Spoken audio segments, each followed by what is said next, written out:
Hi everyone, and welcome to Youth Group. We have been talking about the adventure of a lifetime, and that is the adventure that we have been invited on of knowing God better. When you're approaching the end of a great adventure story, there is nearly always one last battle, a final conflict or obstacle that your beloved heroes must overcome. So let's talk Avengers. We're talking post-Infinity War, pre-Endgame. Our heroes have attempted to defeat the powerful Thanos, and well, with just a snap of his fingers, they failed. Our heroes, the Avengers, have a long way to go before they can ultimately undo what Thanos did. When we watch adventure stories in movies or TV shows, we might feel a little bit of stress and uneasiness during these moments, but we always expect our heroes to save the world in the end, right? I mean, come on. Infinity War, it took us all by surprise, but we all knew that Endgame was coming, and the Avengers would figure out some way to save the world.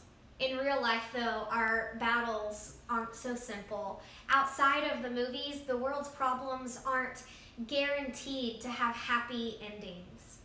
Just like in every great adventure story, our world needs saving. The world is not as it should be, but I don't believe it has to stay that way.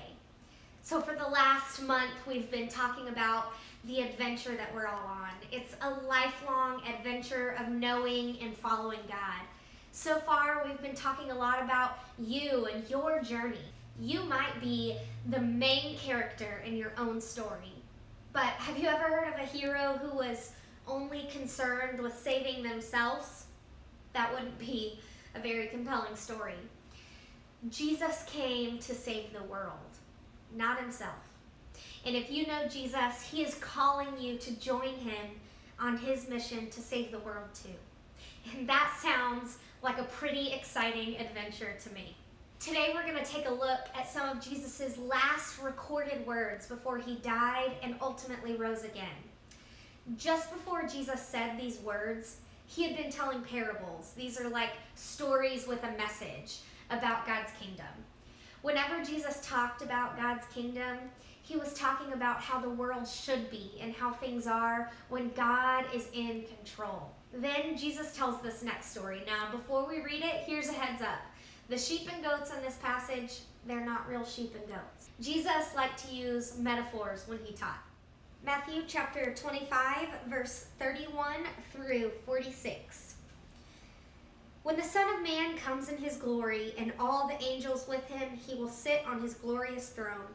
All the nations will be gathered before him, and he will separate the people one from another, as a shepherd separates the sheep from the goats. He will put the sheep on his right and the goats on his left. Then the king will say to those on his right, "Come, you who are blessed by my Father, take your inheritance, the kingdoms prepared for you since the creation of the world. For I was hungry, and you gave me something to eat. I was thirsty, and you gave me something to drink. I was a stranger, and you invited me in. I needed clothes, and you clothed me. I was sick, and you looked after me. I was in prison, and you came to visit me." Then the righteous will answer him, "Lord, when did we see you hungry and feed you, or thirsty and give you something to drink? When did we see you a stranger and invite you in, or needing clothes and clothe you? When did we see you sick or in prison and go to visit you?" The king will reply, "Truly I tell you, whatever you did for one of the least of these brothers and sisters of mine, you did for me." Then he will say to those on his left, "Depart from me, you who are cursed, into the eternal fire, prepared for the devil and his angels. For I was hungry, and you gave me nothing to eat. I was thirsty, and you gave me nothing to drink. I was a stranger, and you didn't invite me in. I needed clothes, and you didn't clothe me. I was sick and in prison, and you didn't look after me." They also will answer, "Lord, when did we see you hungry or thirsty, or a stranger, or needing clothes, or sick, or in prison, and didn't help you?" He will reply, "Truly I tell you, whatever you did not do for one of the least of these, you did not do for me." Then they will go away to eternal punishment, for the righteous for eternal life.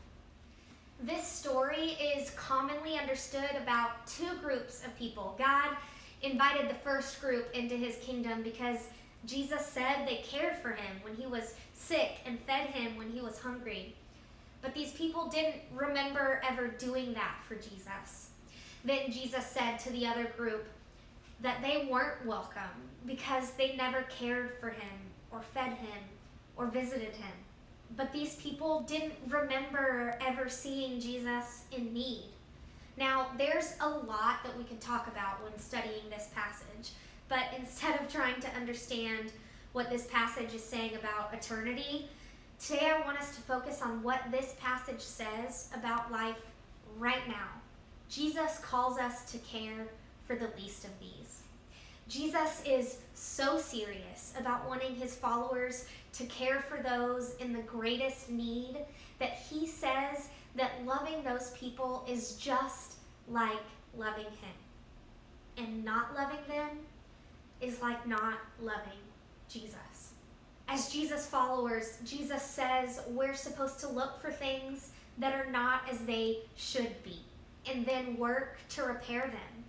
This is part of God's mission to save the world, and Jesus invites us to be a part of it. If you were to sit down and make a list of all of the problems facing our world today, you'd have a pretty long list. And you'd probably feel pretty overwhelmed, like these problems are too big and could never be solved. But isn't that true in every great adventure story? An impossible problem, a few ordinary heroes, and the decision to give their all with the hope of saving the world. That's the formula for every great adventure story. And it might be the formula for your next adventure too. Jesus came to save the world, and one of the ways he did that was by caring for those in the greatest of need. Now he's calling you to do the same. With Jesus, you can change the world today, not just someday.